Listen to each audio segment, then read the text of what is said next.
महापालिकेच्या अतिक्रमण विभाग व विभागीय कार्यालय क्रमांक 2 मार्फत आज पापाची टिकटी पान लाईन व बाजारगेट परिसरातील दुकानाबाहेर काढलेल्या अनधिकृत 71 छपऱ्यांवर कारवाई करण्यात आली। यावेळी या ठिकाणी एक हातगाडीही जप्त करण्यात आली।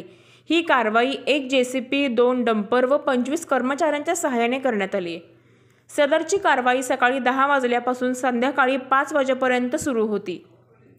सदरची कारवाई प्रशासक के मंजुलक्ष्मी व अतिरिक्त आयुक्त राहुल रोकडे यांच्या आदेशानुसार शहर अभियंता नेत्रदीप सरनोबत यांच्या मार्गदर्शनाखाली अतिक्रमण अधीक्षक विलास साळोखे, सहाय्यक अधीक्षक प्रफुल्ल कांबळे, कनिष्ठ लिपिक सज्जन नागलोत, मुकादम रवींद्र कांबळे, शरद कांबळे अतिक्रमण व पवडी विभागाच्या कर्मचाऱ्यांमार्फत करण्यात आली।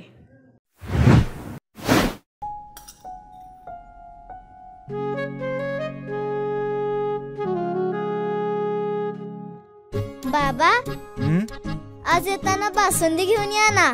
अगं, कालच आपण आईचा वाढदिवस होता म्हणून आणली होती ना। ऐकलं, गोकुळची बासुंदी पुन्हा खावीशी वाटतेय। खरं सांगू, मलाही खावीशी वाटतेय।